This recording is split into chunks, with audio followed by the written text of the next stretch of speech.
All right, listen up. We're issuing a critical security advisory, effective immediately. This is not a drill. We are talking about CVE 2024-37079, and it's a major threat to the core of many virtualized infrastructures out there. Our status on this threat is red. For a while, this vulnerability was just a sleeping giant. Well, that grace period is officially over.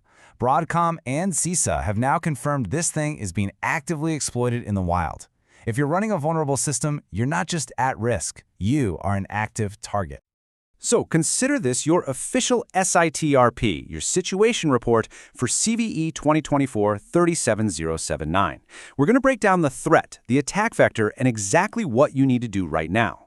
But before we get into the technical deep dive, we need to do a quick comms check. Threats like this move way faster than normal patch cycles, so it is absolutely crucial that you get our intelligence briefings the second they drop. Here's the protocol. Step 1, subscribe, and you have to hit that notification bell. Think of it as your early warning system. 2, hit the like button. That's how you acknowledge you've received this advisory. And 3, and this is important, sound off in the comments. Let us know if you're running a vulnerable version or if you're already patched. We need to gauge the blast radius of this thing together.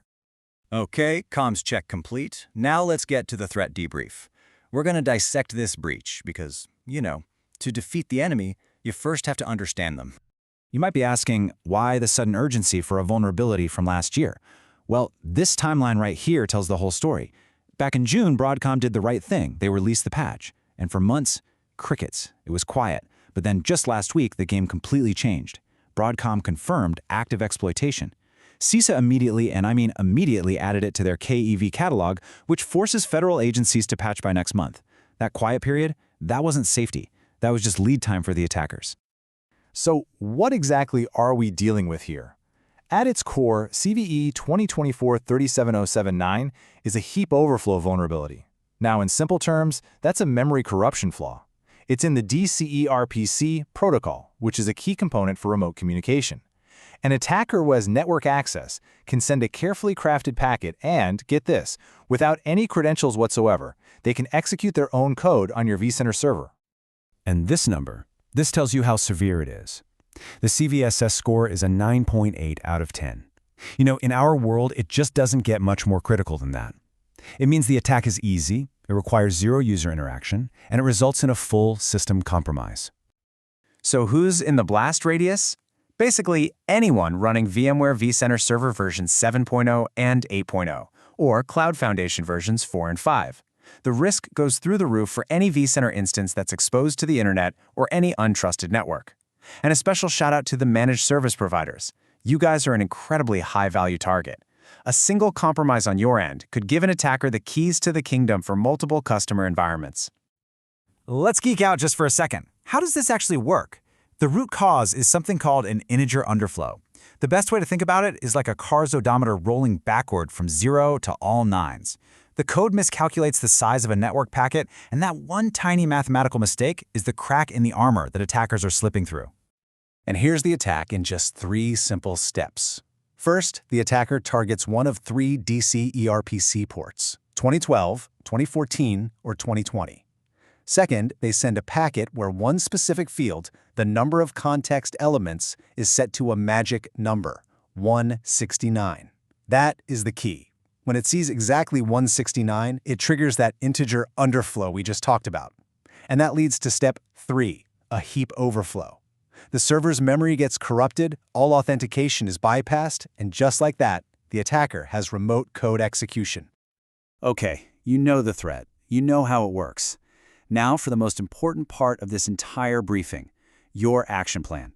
These are the immediate countermeasures you need to be taking right now. And I want to be crystal clear on this point. I'm quoting directly from Broadcom's advisory, no viable in-product workarounds exists. You can't just flip a switch or edit a config file to make this go away. There is only one real solution. You must patch. Period. There is no other option. If you're on vCenter Server 8.0, you need to get to version 8.0 U2D or U1E. If you're on version 7.0, you got to move to 7.0 U3R. And for all you Cloud Foundation users, the fixes are all laid out in Knowledge Base Article 88287. This has to be your #1 priority. Now look, I get it. For some reason, maybe you absolutely cannot patch this very second.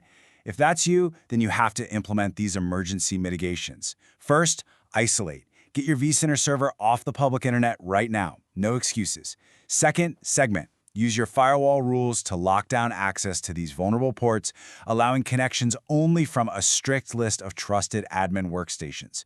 And finally, monitor. Keep a close eye on those DCERPC ports for any traffic that looks even remotely suspicious. Before we wrap this up, I just want to touch on why we're putting out this public advisory. It really comes down to the white hat code. It's our responsibility to the entire community. The vendor, Broadcom, they did their part. They responsibly disclosed this vulnerability and gave everyone patches last year. That's how it's supposed to work. But now, with attackers actively exploiting this in the wild, the whole calculation changes. The immediate risk to every unpatched user out there is so high that we have an ethical duty to shout this from the rooftops. Your safety is the priority, full stop. So, that's the briefing. Get to patching, get your systems isolated, and check your logs. Stay vigilant out there. Stay secure. And I'll leave you with one final thought. So you've patched this vulnerability. Your perimeter is secure today. Great. But what about tomorrow? Are you actively monitoring your network for the signs of the next major threat?